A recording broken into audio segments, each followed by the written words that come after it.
শামিন না সানি লিওন না না বাবা না না এই নামে শামিন নামের লোক আছে। আমরা এখন হলুদ তরমুজ খাবো, যেহেতু সানি লিওন জনি সিংস কে খুঁজে পেলাম না, সেই দুঃখে আমরা এখন হলুদ তরমুজ খাবো।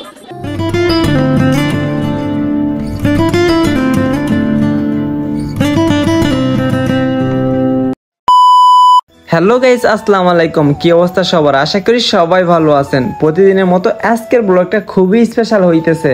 আর আমি আছি এখন আমার গ্রামের আপুর বাসায়, আর আমার সাথে আছে আমার ভাইগনা। মূলত এখন বাজে 3টা, আর এই দুপুরবেলা আমরা কই যাইতেছি আপনারা ভিডিওর টাইটেল এবং থাম্বনেল দেখে অলরেডি বুঝা গেছেন। তো কথা না বাড়িয়ে চলে আসলাম চার মাথায়, আর চার মাথায় আমার জন্য লিখন ভাই ওয়েট করতেছে। ফাইনালি লিখন ভাইয়ের কাছে চলে আসছি, আর অনেকদিন পর যেহেতু লিখন ভাইয়ের সাথে দেখা, এই জন্য একটু গল্প করতেছি এখানে। তাছাড়াও আরো ভাই বাদার আসতেছে, তাদের জন্য আমরা এখানে ওয়েট করবো এখন। আর এদিকে মিম আর আমি লিখন ভাইয়ের সাথে একটু মজা মাস্তি করতেছি। ফাইনালি বলতে বলতে আমাদের টিমে আরো 2 জন অ্যাড হয়ে গেল। মোট আমরা 3টা গাড়ি। এখন এই 3টা গাড়ি নিয়ে আমরা যাব কোথায়? গ্রামের প্রাকৃতিক দৃশ্য দেখতে, আর ক্ষেত থেকে তরমুজ খাইতে, আর সানি লিওনের সাথে দেখা করতে। তো কথা না বাড়িয়ে মূল ভিডিওটা স্টার্ট করি।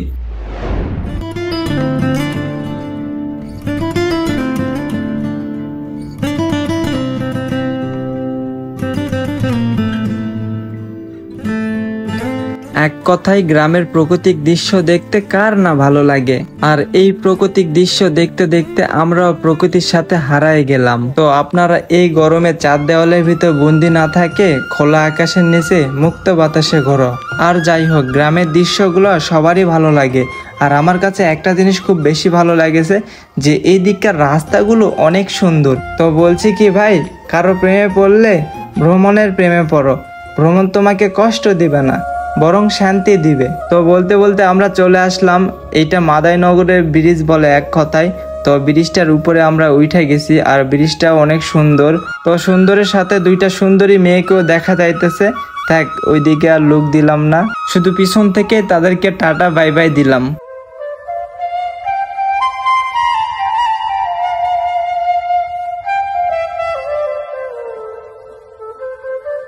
তো সামনে একটা আমরা চাচাকে দেখতে পাইছি, আর এই চাচাকে জিজ্ঞাসা করব যে সানি লিওনের বাসাটা কোথায়।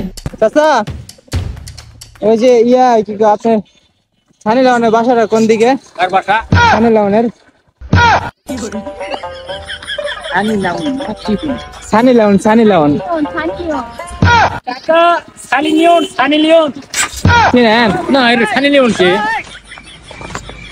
চিনেন? এখানে বাসা না, নাম নাই বা কি এখানে বাসা না। ও শামিম না সানি লিওন। শামিন হবে শামিন না সানি লিওন। না এখানে কেউ থাকে না, এখানে না বাবা না না এই নামে কি এখানে তো বলছিল শামিন নামের লোক আছে। থাকলে চিনেন না? এই গ্রামে বলে? বাবা ছবি আছে। না না না, এই গ্রামে বলে কাকা। ও গুচ্ছ গ্রাম? ও তাইলে ভুল করে আসছি। হাই রে, ভালো আছো? ভুল করে আসছি। বিষয়টা আমার কাছে খুব ভালো লাগছে, কিন্তু চাচা সানি লিওনের ভাষা জানে না। হাই হাই, চাচা কি বাংলাদেশে বসবাস করে? এই ভাই, তাহলে ওই তরমুজ পাওয়া যায় না, ওইদিকে বাসা সানি লিওনে হইতে বা? হ্যাঁ হ্যাঁ, ভুল করে আসছি।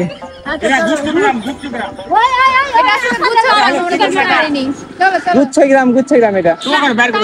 আমরা জয়পুর থেকে আসছি।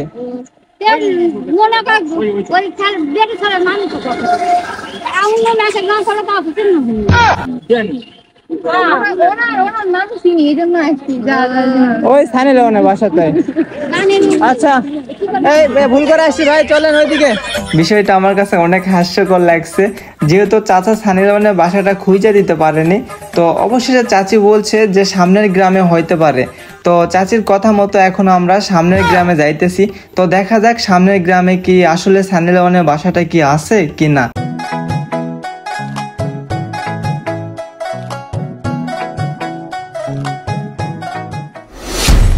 ফাইনালি যেটা খাওয়ার জন্য আমরা এখানে আসছি, তো রাস্তার পাশে কিন্তু অলরেডি আমরা এটা পেয়ে গেছি। আর এটা তো কম বেশি সবাই চেনেন, গাছ থেকে তোলা টাটকা তরমুজ রাস্তার পাশে বিক্রি করা হইতেছে। তো এতদিন তো হয়তো বা আপনারা কালো তরমুজ দেখছেন, লাল তরমুজ দেখছেন, কিন্তু এবার আপনাদেরকে হলুদ তরমুজ দেখাবো। আর লিখন ভাই যে তরমুজটা হাতে নিয়ে আছে এটা কিন্তু দেখতে হলুদ কিন্তু ভিতরে কিন্তু লাল। হয়তোবা আপনারা ভাবতেছেন যে এইটার ভিতরে হলুদ হবে, না গাইস, এইটার ভিতরে লাল হবে। আর হলুদ তরমুজ কোনটা এটাও একটু পর আপনারা দেখতে পারবেন। আমরা এখন হলুদ তরমুজ খাবো, যেহেতু সানি লিওন জনি সিংসকে খুঁজে পেলাম না, সেই দুঃখে আমরা এখন হলুদ তরমুজ খাবো। এটা দেখতে সবুজ হলেও এর মধ্যে কিন্তু হলুদ তরমুজ আছে, হলুদ কালার বের হবে তরমুজ। জমি থেকে তোলা টাটকা তরমুজ এখন আমরা খেতে যাব। তার আগে যাচাই বাছাই করে আমরা দেখতেছি যে কোন তরমুজগুলা নেওয়া যাবে। অবশেষে মন মতো 2টা তরমুজ আমরা সিলেক্ট করছি। আর এই তরমুজের ভিতরে কি কালার আছে আপনারা একটু পরে দেখতে পারবেন। আর এই তরমুজগুলা পাওয়া যাচ্ছে মাত্র 30 টাকা কেজি জয়পুরহাট ভূতগাড়িতে।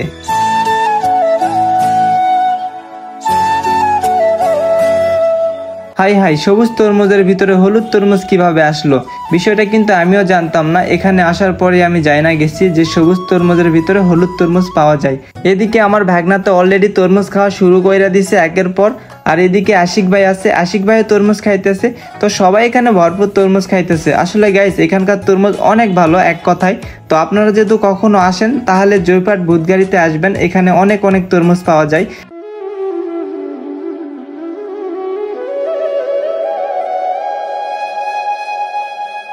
তো এতক্ষণ আমরা হলুদ তরমুজ খেলাম আর সবাই এখন লাল তরমুজের আশায় আছে। দেখা যাক আমাদের ভাগ্যে কি আছে লাল তরমুজে, যেহেতু আমরা এটা নিজে থেকে সিলেক্ট করে এই তরমুজটা নিছি।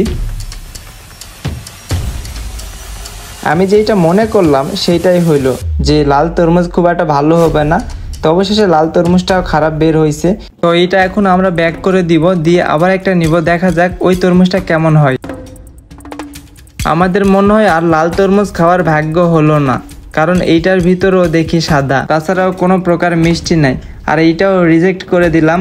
অবশেষে 2টা তরমুজ নষ্ট করার পরে আবার একটা আমরা তরমুজ নিছি। আর এই তরমুজটা একেবারেই লাল আর খেতেও অনেক মিষ্টি। যাই হোক, আপনারা যদি রাস্তার পাশে ভূতগাড়িতে তরমুজ খাইতে আসেন তাহলে অবশ্যই আপনারা তরমুজ কাইটে নেবেন আর যাচাই বাছাই করে তরমুজ নেবেন। অবশেষে তরমুজ খাওয়া শেষ করে আমি 5টা তরমুজ এখান থেকে বাইসা নিলাম, যেহেতু আমার মা তরমুজ খাইতে চাইছে। আর এই তরমুজগুলো নিয়ে এখন আমরা বাসার উদ্দেশ্যে রওনা দিতেছি। তো সবাই ভালো থাকবেন, সুস্থ থাকবেন। আর ভিডিওটা যদি আপনাদের একটু পরিমাণে ভালো লাগে তাহলে অবশ্যই লাইক কমেন্ট শেয়ার করে পেজটি ফলো করে পাশে থাকবেন। আর আজকের ব্লগ এই পর্যন্তই। আল্লাহ হাফেজ।